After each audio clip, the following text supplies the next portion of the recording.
Hi, everyone. Welcome to the PoliticAL update with me, Alexandra Acker-Lyons. I pay attention to the political news so you don't have to, although I will admit this week it was hard to do that. I was still on vacation in Mexico. We got back on the 3rd. Jonathan and I were kind of like sitting in cafes, like sending each other messages with updates while touring beautiful ancient pyramids. And that was kind of hard, but, tis the season. Got to do the job.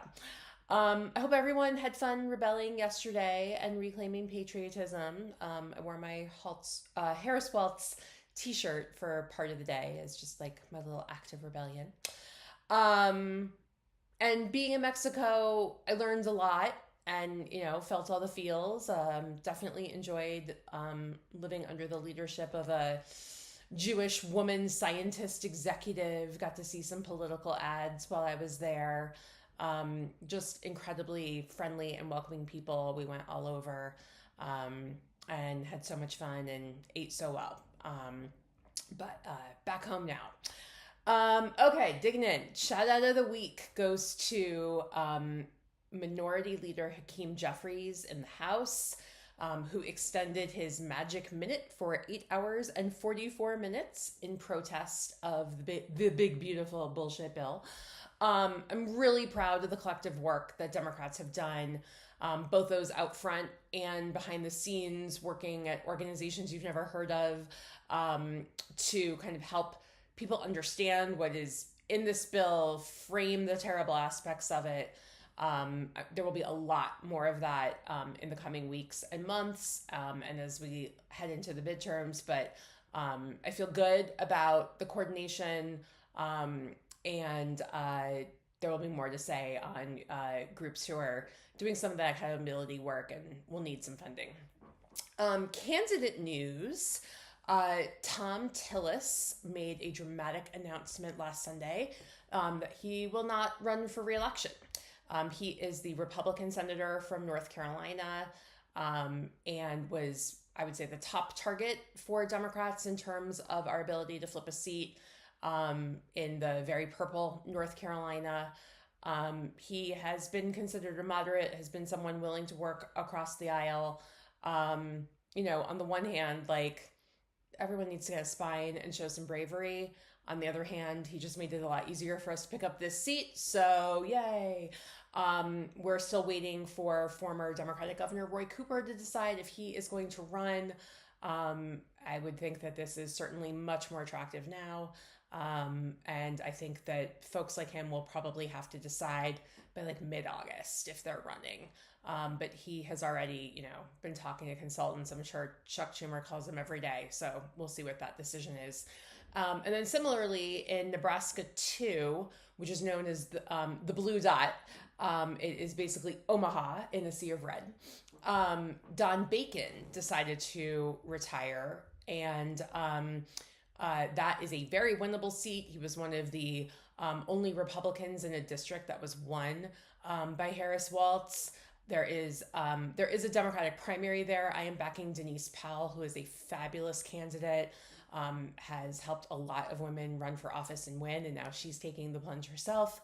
The state senator that she is running against, you may remember that there was an effort to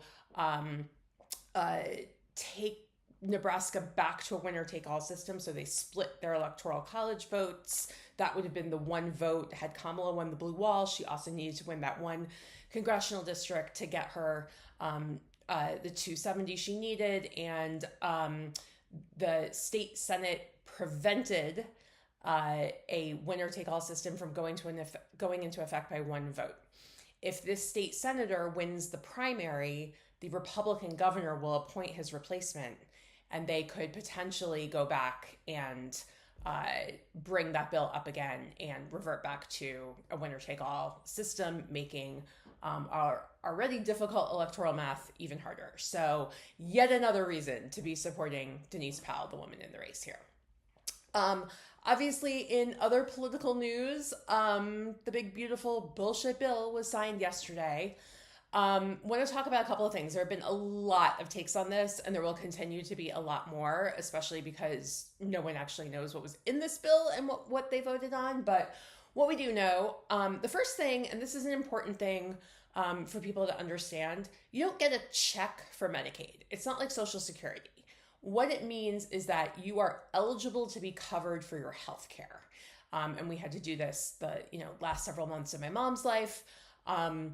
You don't sit around unemployed so that one day when you get sick, you can have free health care. That is not a thing. What this means is that fewer people are going to have their health care covered, and fewer hospitals are going to see fewer patients and get less subsidies. And that is why the conversation around rural hospitals is really important.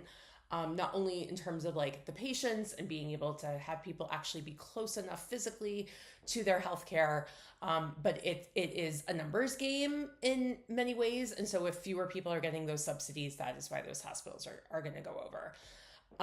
They also did defund Planned Parenthood and passed essentially a backdoor abortion ban. As many as 200 Planned Parenthood health centers are at risk of shutting down, and 90% of those are in states where abortion is protected. Yep, you heard that right. So in a lot of places where abortion is banned, patients are already not able to use Medicare because of state bans.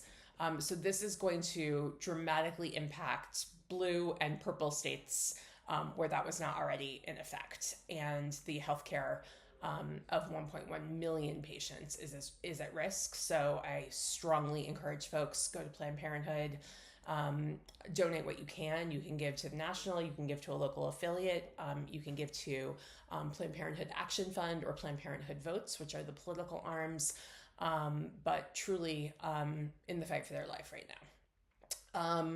The ICE money is insane. I can only just start to wrap my head around what this means and how awful it's going to be. I think everything that we have been seeing over the last few weeks is just going to escalate tenfold. It's just going to be terrible. I'm sure we will talk more about that in the coming months. And then they gutted the climate industry, $500 billion, basically just to make a point and give Trump's oil and gas donors a little bit more money. It's really bad. It's just really bad. And it was purposefully designed to have the more painful parts go into effect after the midterms so that people don't feel the pain. Republicans know that this bill is bullshit. Many of them were kind of saying, I'll never vote for this. And then 3 hours later, they flipped and they voted for it because of course they did, because they're in a cult. Thomas Massie, who is, staying true to his conservative principles and getting a Trump-funded primary challenge as a result, voted against it. And Congressman Brian Fitzpatrick, who is another huge Dem target from the suburbs of Philadelphia, voted and then left. So they held the vote open for hours. He voted no, got in his car and left, did his job. And didn't stick around for them to try to strong arm him. I don't love a lot of things Brian Fitzpatrick does, but good on you, buddy. And then on the Senate side, Thom Tillis voted against the bill. Again, no shits left to give. And then Susan Collins, who is never a profile in courage, I think had she not been up this cycle and anticipating a really tough reelection, would have voted yes. But she did vote no, so okay. And Lisa Murkowski, woo, no words. You in danger, girl. You in political danger. Used to think that you had some spine and some backbone, and boy, not anymore. Yeah, so that's this week. A lot more to come. Get out those sparklers, have a little more fun, throw some glitter. We need joy. And talk to you next week. Bye.